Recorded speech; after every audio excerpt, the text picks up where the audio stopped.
Je voudrais d'abord remercier la Bourse du Travail et la municipalité de Saint-Denis de nous avoir donné cette salle.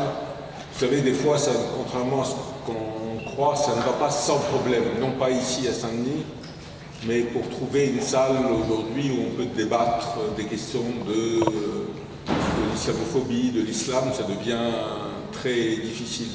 D'ailleurs, nous avons eu des échos après la réunion du 6 mars, à laquelle un certain nombre d'entre vous ont participé, que le préfet pour l'égalité des chances de Saint-Denis fait des conférences et des débats pour expliquer que ce n'était pas bien le meeting du 6, que les alliances qui s'étaient dessinées n'étaient pas correctes. Et c'est un peu curieux de voir un préfet censé représenter la République donner des leçons aux forces politiques qui participent à telle ou telle manifestation. Mais il est vrai que les questions de l'islam sont des questions très sensibles, qui provoquent beaucoup de débats, qui provoquent aussi, comme vous savez, des discriminations importantes. Et je voudrais juste, parce qu'on est en Seine-Saint-Denis, et parce que quelqu'un que je connais, avec qui on a organisé un certain nombre de débats sur l'islamophobie, qui s'appelle Ahmad Boualem, qui est délégué Sud 93, et qui est un militant, et dans une discussion sur l'organisation du travail, qui n'avait rien à voir ni avec l'islam, au bout de 10 minutes où sa responsable s'est énervée et elle l'a traité de terroriste. Ce qui montre un peu la manière dont aujourd'hui les questions sont tout de suite islamisées, où toute contestation apparaît comme islamique. Vous avez vu aussi l'attentat qu'il y a eu, enfin l'attaque qu'il y a eu ce matin.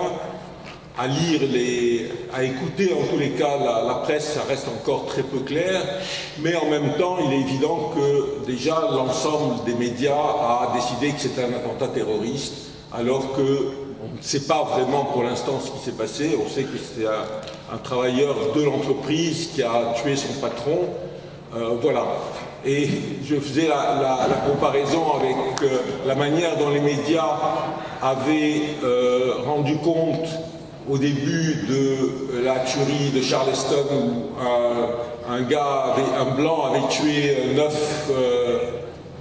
9 paroissiens noirs, et les premières dépêches, c'était un désaxé tue des noirs. C'est-à-dire, on voit bien là le deux poids, deux mesures. Bon, c'est des questions qui ne sont pas aujourd'hui au centre du débat que nous voulons avoir, mais qui pèsent quand même sur ce débat. Et il est sûr que le livre qu'a écrit Emmanuel Todd sur une réflexion sur qui est Charlie et qu'ont représenté les mobilisations sur Charlie s'inscrit dans ce climat, comme elle s'inscrit d'ailleurs dans les discussions que nous avions eues le 6 mars autour de la signification de cela. Donc d'abord je remercie vivement d'avoir accepté de participer à ce débat avec vous. Il y a deux autres personnes qui participent et qui poseront des questions, feront des commentaires sur son livre. C'est Ismahan Chouder, qui est une vice-présidente ou présidente du comité des féministes pour l'égalité, du collectif des féministes pour l'égalité, et Rokhaya Diallo, qui est journaliste et une militante antiraciste. Voilà.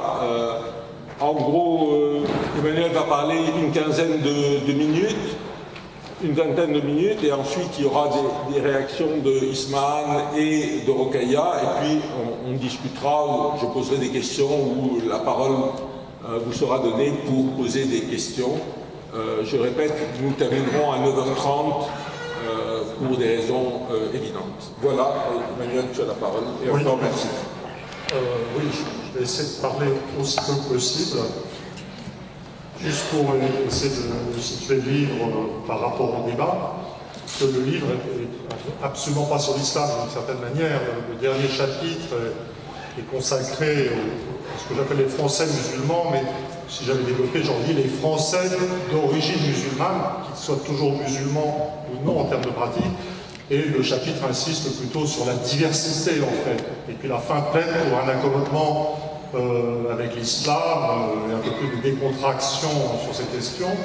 Mais le gros du livre, ça s'appelle « Sociologie d'une crise religieuse ».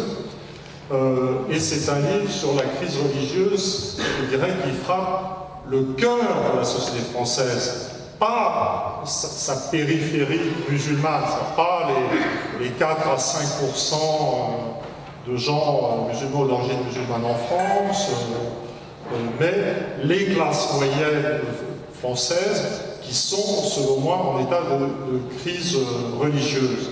Alors, je ne reviens pas sur le caractère de la manifestation du 11 janvier, je suis parti de la manifestation du 11 janvier, que je n'ai pas du tout vu comme un magnifique acte d'unanimité républicaine.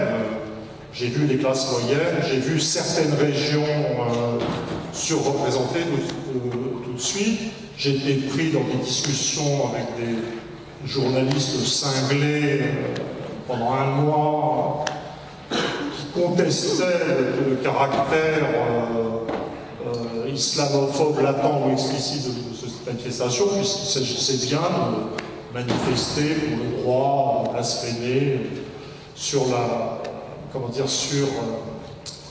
religion, sur le personnage central de la région d'un groupe minoritaire. Je ne reviens pas là-dessus. Pour moi, il y a un élément d'évidence. Ce qui m'a conduit à écrire ce livre, c'est la carte des manifestations. J'ai tout de suite vu que la carte, la distribution dans l'espace, l'intensité des manifestations dans l'espace français avait une structure tout à fait particulière et qu'on pouvait expliquer une bonne partie de la variabilité, de la variance, comme on dit en termes statistiques, de l'intensité des mobilisations par la vieille carte religieuse de la France elle-même. C'est une chose, dans les débats actuels, il y a une chose qui est complètement perdue. Les gens font comme s'il y avait une France dans le passé, une France républicaine qui aurait une certaine unité, et ont une vision complètement fausse de ce qu'était la République, de ce qu'était la laïcité. C'est-à-dire qu'il faut savoir que, pour les historiens qui travaillent depuis la Révolution, il y a deux France. D'ailleurs pour Maurras, il y avait la bonne et la mauvaise, lui était la bonne. Il y avait une sorte de France centrale très tôt laïcisée, en fait. Imaginez un grand bassin parisien plus la façade méditerranéenne, où la religion catholique s'est effondrée dès le milieu du XVIIIe siècle. Et l'effondrement de cette religion catholique a été suivi par un effet de transfert des préoccupations idéologiques de la religion vers les idéologies terrestres. Ça a été suivi par la Révolution française.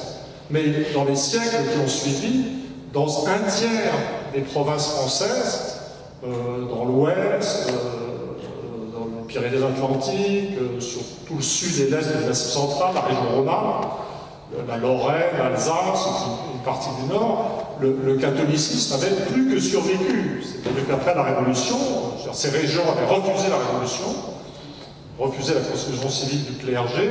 C'est dans ces régions qu'il y a eu des insurrections monarchistes d'ailleurs. Et dans ces régions, la pratique religieuse ou la solidité de l'Église s'est plutôt renforcée. Donc il y a eu des affrontements terribles en Vendée pendant la Révolution, et à partir de la séparation de l'Église et de l'État, de l'établissement de la laïcité telle qu'on l'entend, il y a une sorte de modus vivendi qui s'est établi, mais la France, telle qu'elle se présente au sortir de la Deuxième Guerre mondiale, la France, c'est 2 tiers d'incroyance et 1 tiers de pratiques religieuses absolument intactes, et rien ne permet d'affirmer qu'elle était plus faible qu'à la veille de la Révolution dans ces provinces périphériques, qui étaient également les bases de la droite française. Si vous regardez le vote Giscard d'Estaing en 1974, vous verrez ces régions. C'est les structures de base de la vie politique, idéologique française. Alors, ce qui est très important, c'est que dans ce système, les gens du centre, les laïcs, ils ne croyaient plus en Dieu, ils ne se disaient plus athées. Le mot athée actuel, employé tout le temps, est très bizarre dans la tradition française. Il y a un bref moment révolutionnaire excité en 93, en 94, où les gens se revendiquaient comme athées, mais l'émergence du mot athée, je suis athée, etc., est un truc très récent et typique d'un phénomène de crise religieuse actuelle. Mais les gens du centre étaient dans une situation de vide métaphysique, si on peut dire, mais ils avaient toujours une périphérie catholique à combattre. Donc ils étaient anticléricaux, ils se pensaient émancipés, mais ils n'avaient pas à se demander ce qu'était le sens de l'existence humaine hors de toute croyance religieuse. Ce que je dis dans le bouquin, c'est ils avaient abandonné l'Église, mais l'Église ne les avait pas abandonnés, elle était là pour être contredite et pour exprimer un idéal d'arriération ou tout son nom. Et ce qui s'est passé dans les années... Alors je suis historien de la longue durée, donc quand je dis les années récentes, hein, c'est les 40 dernières années. Je remonte à ma petite enfance. Donc, ce qui s'est passé entre 1960 et 1990, ou même jusqu'à la période la plus récente, c'est un effondrement final du catholicisme dans ses bastions périphériques en France. La pratique religieuse est devenue très faible en Bretagne, dans toutes les régions que j'ai citées. C'est un mouvement universel dans toute la partie de l'Europe qui était restée catholique. Et je crois que ce qu'on n'a pas vu, c'est à quel point l'effondrement de ce catholicisme terminal est le cœur de l'évolution sociale en France. C'est dans ces régions où le catholicisme s'est effondré que le Parti socialiste a pris de l'importance, et c'est en conquérant ces régions qu'il l'a emporté sur la gauche et a pu liquider le Parti communiste. Les régions catholiques qui abandonnent le catholicisme ont pris un dynamisme particulier en termes d'éducation, de dynamisme économique, mais le pays dans son ensemble, au-delà des dynamiques particulières dans ces régions, est entré en état de vide religieux.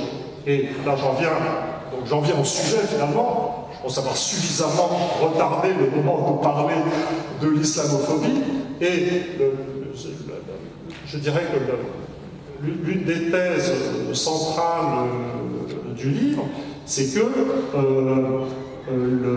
cette France totalement incroyante éprouve actuellement, j'allais dire éprouvait, mais éprouve actuellement le besoin d'un substitut à l'Église catholique. C'est-à-dire la laïcité française fonctionnait bien dans un rapport, dans une sorte de construction complexe où les incroyants avaient un bouc émissaire structurel en place, l'Église catholique. Et bon, mon sentiment personnel, c'est que la montée de l'islamophobie en France correspond pour une large part à quelque chose qui n'a rien à voir avec des problèmes concrets posés par l'islam, mais que l'islamophobie est un besoin de la société française centrale. Alors, l'apparition avec le religieux apparaît, la connexion avec cette dimension religieuse apparaît de façon tout à fait claire dans la distribution des manifestations. Alors, pour une part, les manifestations s'expliquent par la présence de classes moyennes supérieures, une corrélation avec la présence de ce qu'on appelle, ce que l'INSEE appelle cadre, la profession intellectuelle supérieure. Mais quand on regarde la distribution dans l'espace français, on voit très clairement que les villes de tradition catholique ou les régions ont deux fois plus manifesté en moyenne que les villes, je dirais, de la partie déchristianisée ancienne de la France. Est-ce que ça suffit comme introduction en fait, ou est-ce que je continue sur les thèses du livre? Parce que j'essaie de voir si dans le livre colle au sujet du débat, parce que je ne veux pas... Oui. Non, ça va. C'est bon, on peut discuter à partir de ça ou... Parce que sans ça, je vais commencer à délirer sur mon bouquin et ça va être insupportable.